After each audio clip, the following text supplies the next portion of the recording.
Bonjour à tous et bienvenue à une autre émission d'Objectif 2018. Aujourd'hui, je reçois M.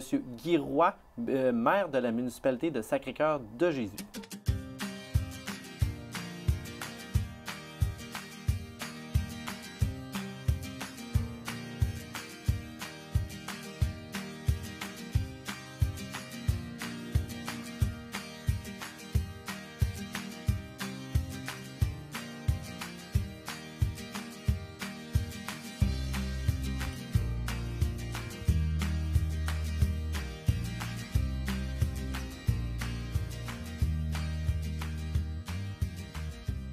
Bonjour, M. Roy. Bonjour. Vous allez bien? Très bien. Merci beaucoup d'avoir répondu à l'appel. Merci pour l'invitation. Donc, maire de la municipalité de Sacré-Cœur de Jésus. Oui, depuis 13 ans 13 ans. déjà. Donc, dans votre troisième mandat? Quatrième mandat. Oui. Donc, pourquoi s'impliquer comme maire de la municipalité? Ben, moi, j'ai été élevé dans le domaine municipal. Mon père, qui était maire avant moi, a été maire 25 ans de temps à Sacré-Cœur de Jésus. Donc, lorsque lui a décidé de prendre sa retraite du milieu municipal, c'était un milieu qui m'intéressait. Donc, on entendait parler à la maison et tout ça. Donc, j'ai décidé de tenter ma chance au début comme conseiller. Mais comme tous les postes de conseiller étaient pris et qu'il n'y avait pas personne au poste de maire, ben, je voulais pas faire d'élection comme conseiller. Puis, bon. Fait que je m'étais seulement retourné chez nous, j'ai dit on va se reprendre au prochain tour. Puis, des gens qui ont entendu ça, que ça m'intéressait, sont venus me voir, puis ils ont dit ah ouais, tu vas être capable directement au poste de maire. Donc, fait avec ce support-là, c'est comme ça que je me suis lancé, puis c'est ça, ça fait déjà 13 ans que je suis en poste. Un heureux hasard, qu'on va dire, un heureux hasard de circonstances. C'est sûr, c'est sûr. Mais en même temps, je regrette pas la décision que j'ai prise à ce moment-là. C'est ce qu'il faut, je pense. Vous devez être dévoué dans votre implication parce que c'est beaucoup de temps. Oui, ça demande quand même beaucoup de temps avec les autres emplois à côté. Puis, mais ma région, j'aime de participer au développement de notre municipalité. Puis, je pense que, en tout cas, les gens semblent bien apprécier aussi. Donc, on continue dans ce sens-là. Parce que c'est ça, des maires d'une municipalité comme vous, vous devez avoir un travail en parallèle. Là. Vous ne pouvez pas faire ça à temps plein. Être maire, des fois, on dit que c'est une job à temps plein, mais qu'on fait à temps partiel parce que moi, je suis agriculteur de métier. Là, donc, j'essaye de bien faire les deux jobs en même temps. C'est bon. Maintenant, la municipalité, elle se situe, elle est au bout un des bouts de la MRC, si on veut. Un des bouts de la MRC, près de la MRC Robert Clich, là, avec Tring comme municipalité là, voisine par rapport à la 112. Donc, c'est sûr que nous autres, on a un grand territoire. On a à peu près 125 km² de territoire qui est... En tout cas, pour donner une image aux gens, on fait le tour du village d'Isbratton complètement. Là. On est comme un anneau là, autour du... On protège le village d'Isbratton. Vous êtes la forteresse. Oui, puis fait étant comme ça, ben, on a quand même beaucoup de voisins. Là. De Saint-Séverin, Saint-Frédéric, Tring, on fait le tour. Là, Saint-Victor, Sainte-Clotilde, Atistoc, Saint-Pierre. On a beaucoup de voisins. Là. Et Thetford Mines par Robert... Ben non, c'est Saint-Pierre, là, nous autres, qui coupe avec okay. Broughton Station, là, qui coupe là. Robertson commence un petit peu plus loin. Ouais. Une population de combien d'habitants? 560 personnes qui vivent chez nous, oui. Répartis sur quel groupe d'âge, on le sait-tu? C'est sûr que je n'ai pas l'information par strate d'âge, mais on a une population qui est en train de se renouveler. Là. Il y a beaucoup de jeunes qui viennent se construire chez nous. C'est sûr qu'on aurait fait l'entrevue 5-6 ans avant, là, oui, les personnes âgées là, commencent à délaisser leur maison pour s'en aller là, dans les résidences. Mais on se rajeunit, on est en train de se rajeunir beaucoup là, depuis 5-6 ans. Là. En même temps, ça doit avoir un effet aussi sur les entreprises du territoire. Oui, parce que nos entreprises, majoritairement, c'est des exploitations agricoles. C'est le gros du donneur d'ouvrage de notre municipalité. Donc, il y a beaucoup de fermes là, qui sont en transfert, en évolution, là, rachat par des jeunes ou intégration des jeunes avec les parents. Là.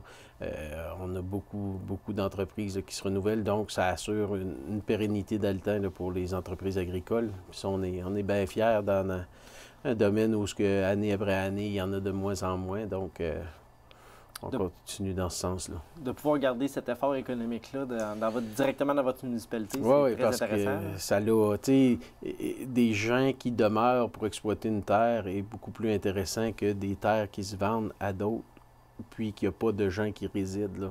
Les terres sont exploitées quand même, mais si on veut créer d'être dynamique, ça prend des gens qui y vivent dans nos campagnes. Donc, majoritairement agricole, de quel type d'exploitation principalement? On en a de tout style, là, mais c'est sûr que la production laitière est le gros maillon là, de ça. On a des producteurs de bœuf, producteurs de porc aussi, là, puis c'est sûr que la sériculture et le bois là, est une grosse partie de notre territoire aussi. Là. Quand même diversifié comme agriculture là, au travers du territoire. C'est sûr. En tant que municipalité, vous avez aussi on va dire des services à offrir aux citoyens, peu importe la grosseur et la grandeur de votre territoire et du nombre d'habitants. Donc, au point de vue de sécurité incendie, comment ça fonctionne chez vous? C'est sûr que sécurité incendie, là, on n'est pas autonome. On a une entente avec la municipalité d'Isbrotonne où on partage les services et les équipements à un pourcentage d'un et l'autre. Donc, la caserne est située dans la municipalité d'Isbrotonne, mais on participe avec eux autres là, à l'élaboration du service incendie, là, un certain pourcentage. Ouais. Vous me parliez un petit peu plus tôt, en préparation de l'entrevue, là, au point de vue de ce qui est vraiment le principal service aux citoyens, dans le fond, c'est surtout l'entretien des divers chemins, parce que à la grandeur du territoire, 125 km², là, faut que ça soit accessible, tout ce monde-là, là, finalement. Là. C'est sûr. Vous me parliez d'environ 110 km linéaires, finalement. Oui, on a 110 km de chemin à entretenir qu'on fait de façon autonome, sans être donné à contrat. Là, on prend tout en main notre entretien de chemin, nous autres mêmes. Donc, oui, ça occupe une grosse partie de notre budget, une grosse partie de notre temps. Puis, donc, on n'a pas de réseau d'égouts et d'aqueducs chez nous à entretenir ou à mettre à jour. Donc, tous nos efforts là, sont mis là-dessus pour un chemin qui est bon en été, va être mieux entretenu l'hiver, va être moins sujet à briser le printemps. Donc, on travaille beaucoup là-dessus là, pour que les gens soient satisfaits là, de tout ça. Parce que les gens... Et oui, il y a les entreprises agricoles, mais il y a beaucoup de gens qui sont bâtis chez nous, mais qui travaillent à l'extérieur de plus en plus. Donc, ces gens-là il y a plus de circulation qu'avant, où on disait il y a juste les camions de lait puis les autobus qui passent, mais à cette heure, c'est vraiment plus une circulation d'automobiles. Quand vous me dites que les gens vont ailleurs, est-ce que les gens descendent plus vers, à l'intérieur de la MRC, donc vers plus Isbroton, Saint-Pierre, Thetford, ou les gens vont plus à l'intérieur de la Beauce? J'oserais dire que c'est pas mal moitié-moitié. Étant proche de Sainte-Marie, Saint-Georges, donc ça voyage là, sur tous les sens. Là, je dirais que c'est moitié-moitié qui reste dans la MRC, puis il y en a quand même qui travaillent dans la Beauce, là, beaucoup. Sur les deux sens, finalement, de la voie de circulation. C'est ça, c'est ça. Et les enfants, vous, ils vont l'école... est-ce que vous avez une école sur votre territoire? Non, l'école primaire est à Isbrotonne. C'est la Paul 6? Oui, école Paul 6. Et secondaire à Thetford. Oui. Aussi, un enjeu qui s'en vient aussi pour les municipalités avec les réglementations, c'est tout ce qui entoure les gestions des matières résiduelles. Là, donc, vous allez être quand même... Le poids de la tonne là, va être augmenté là, pour les déchets. C'est sûr que pour les déchets, oui, c'est quand même parce le camion fait beaucoup de millage pour ramasser quand même un pas si gros tonnage que ça. Côté d'instaurer une troisième collecte ou des choses comme ça, là, on est à regarder quand même ça un peu parce que chez nous, il se fait beaucoup, les gens ont grand terrain. Donc, il se fait quand même beaucoup de compost directement à la maison. Donc, est-ce qu'il y en a vraiment une grosse proportion qui se retrouve dans les déchets? On est sceptique. Là, ça va falloir l'évaluer comme il faut avant d'instaurer soit une collecte ou un autre modèle. Là. Une initiative municipale là, pour ça. favoriser ça. Là. Fait que vous êtes à l'étude pour déterminer ça. Oui. Un autre enjeu, je crois, qui est général pour l'ensemble des municipalités rurales, pas juste de la MRC, mais je pense que du Grand Québec, de la province au complet, c'est l'accès à un Internet convenable, je vais dire, puis je vous vois en même temps fermer les yeux, soupirer. C'est sûr que c'est un défi. On en a parlé régionalement à la MRC d'un projet de fibre optique qui est présentement un peu pas mis de côté, là, mais on attend des nouvelles dispositions du gouvernement. C'est sûr que c'est un service, quant à moi, qui est aussi important que l'électricité l'était au début de l'électricité, si on peut dire. Là. Donc, il y a beaucoup de gens, je disais tantôt, nos entreprises agricoles, mais il y a beaucoup de gens qui seraient capables de faire du télétravail de la maison en résidant à Sacré-Cœur-de-Jésus, mais que, comme c'est là, c'est impossible à cause d'un Internet qui n'est pas tout à fait efficace.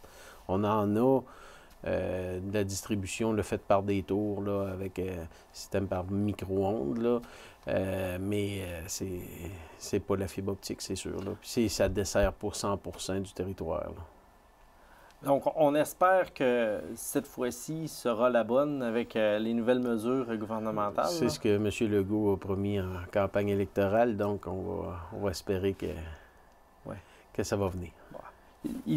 Par le passé, on a quand même eu 13 ans comme maire. Vous devez déjà avoir entendu parler que cette année serait la bonne pour avoir de la fibre optique chez vous. Fait que vous devez être un peu sceptique. C'est sûr qu'on prend ça avec un grain de sel. Là. On va attendre des confirmations avant de crier victoire, c'est sûr. Un beau projet. Bien, je crois que c'est un beau projet parce que beaucoup de gens sont de plus en plus à l'affût de prendre l'air, de faire des activités à l'extérieur. C'est le projet de piste cyclable là, aux abords de la voie ferrée, là, ou même sur, là, vous préciserez. Là. On en est où dans ce dossier-là? Là?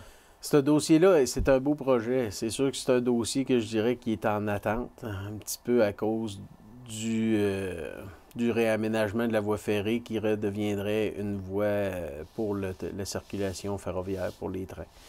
Le ministère des Transports est en train d'étudier ça parce qu'il y a beaucoup de demandes des entreprises, surtout de tête ferme, là, qui voudraient faire du transport par train. Donc, si ça arrive, ben, c'est sûr que la voie ferrée va continuer à servir au train. C'est sûr que chez nous, il n'y a pas une grosse utilisation à faire de la voie ferrée, donc on aimerait mieux qu'elle devienne une piste linéaire récréo-touristique, là, soit pour les motoneiges l'hiver ou les VTT, les pistes cyclables. On la voit plus comme ça, mais il faut attendre là, le ministère des Transports pour faire quelque chose avec ça. À ce que je crois avoir vu, là, on parle d'une réponse de la part du ministère là, pour une partie du projet, pas avant mars 2019. Donc, ça retarde vos développements, là, vous, pour aller de l'avant avec vos études. C'est ça. Fait qu'il faut attendre la réponse, premièrement, du ministère. Puis, même s'il dirait que le train ne revient pas, ben avant que tout soit fait démanteler, tout soit aménagé, on en a pour quelques années encore à attendre. Mais c'est un beau projet à développer et à espérer avoir au sein de... Oui. Le tronçon partirait de... Pour le train? Pour la piste cyclable, le récréo-touristique. Ouais. Ben, c'est sûr qu'il y aurait un moyen, si le train ne revient jamais, de collection de Sacré-Cœur-de-Jésus jusqu'à Thetford, c'est sûr. Là. C'est un projet plus régional, si on veut. Mais déjà de chez nous, par la piste cyclable pourrait se rendre à notre sentier des mineurs, où on a un sentier pédestre d'Isbratton jusque... C'est sûr que ce serait déjà un plus pour les citoyens qui n'auraient pas besoin de prendre le retour pour venir profiter de notre sentier. Là. Sentier des mineurs, venons-y. Quand même beaucoup de gens qui passent par là semaine après semaine, je veux dire, pour aller prendre l'air, que ne serait-ce que et le sentier des mineurs et le lac Boston, là, qui est l'ancien puits de mine qui C'est ça. On a présent. un site là, qui est vraiment beau paysagement parlant.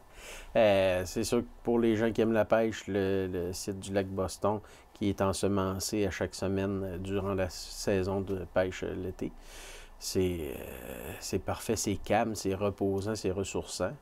Pour ceux qui aiment plus la marche, donc le sentier, là, on a à peu près 8-10 km là, de disponibles selon certaines boucles qui peuvent être faites dans le sentier avec des mesures d'interprétation. On a des sculptures faites à même des troncs d'arbres qui ont été cassés. T'sais, on a beaucoup d'attraits, pas juste seulement de la marche. Là. On a de l'interprétation des restes de mines qu'il y a là aussi. Donc, ça fait une activité en même temps qui n'est pas juste divertissante, là, qui est enrichissante sur le point de connaissance. Et vous me parliez aussi que l'hiver, c'est toujours accessible, là, ces sentiers-là? C'est ça. L'hiver, ça se transforme en piste de ski de fond, piste de raquettes. Donc, dans les mêmes sentiers, on a quand même... là, c'est un autre organisme qui développe ça. Donc, c'est toujours bien entretenu. Là, puis, il y a des compétitions de chiens l'année passée, depuis 2 ans, tirer des traîneaux à chiens. Là. Donc, on fait ça dans le sentier. Il y a diverses activités qui sont organisées là, pour faire connaître le sentier et en même temps amener du nouveau monde chez nous. Pour venir découvrir finalement ce petit coin de pays-là. Oui. À tout le monde. Le lac Boston, est-ce qu'il est accessible à tout le monde? Ou, Oui, la pêche est possible. On peut devenir membre de l'association du lac Boston et avoir un meilleur tarif pour la pêche ou la pêche journalière, quelqu'un qui veut aller un tarif spécial, là, puis location de chaloupe et tout est disponible sur place. Là. On parle de quelle espèce de poisson? On va essayer Ouais. d'envoyer les gens là, qui aimeraient pêcher. Quel type de poisson qu'on retrouve dans ce lac-là? Ben, à vrai dire, là, je suis pas à connaissance de tout, là, mais je sais qu'ils ont de la mouchetée un peu, puis de la truite arc-en-ciel beaucoup. Là. Okay. Mais est-ce qu'il y a d'autres sortes? Là? Ça, je suis pas un grand pêcheur. Donc, je suis plus terre que mer. Par l'agriculture, probablement. Ben oui, c'est sûr.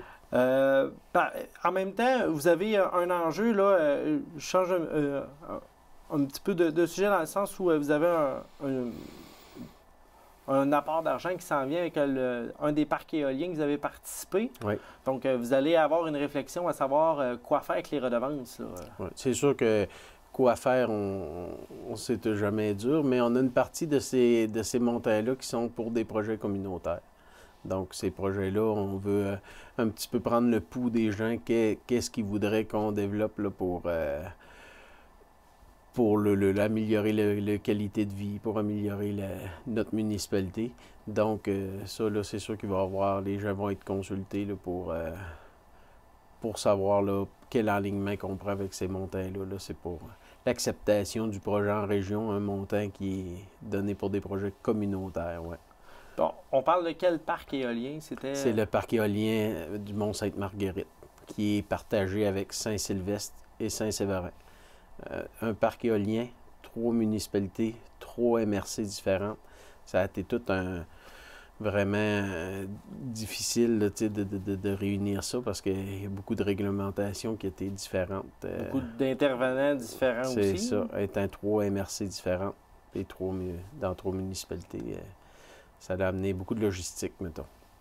Et vous me dites qu'il y a une partie des redevances qui, elle, est envoyée dans des projets communautaires. Oui. L'autre partie des redevances, elle s'en va directement... Comme municipalité, là, il y a un montant par éolienne installée sur le territoire qui est donné directement à la municipalité. Là. Pour votre fonctionnement régulier d'opération. C'est ça.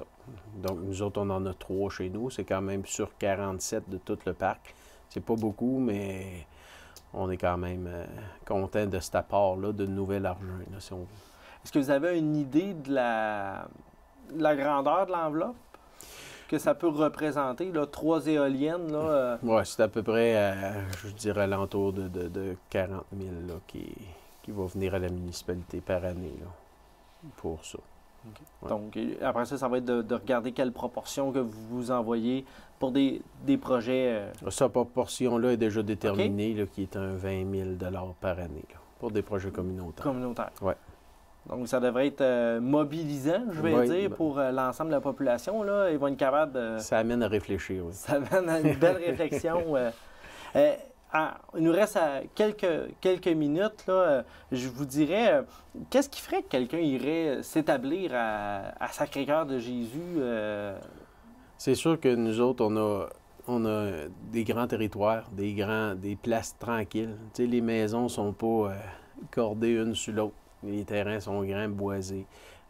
Donc ça amène les gens là, à avoir une tranquillité qui est appréciée chez nous là, pour les enfants puis tout. Là. Aussi, les grands espaces, mais on est une municipalité aussi qui fait confiance à ces gens, qui laisse, la réglementation chez nous est quand même pas étouffante.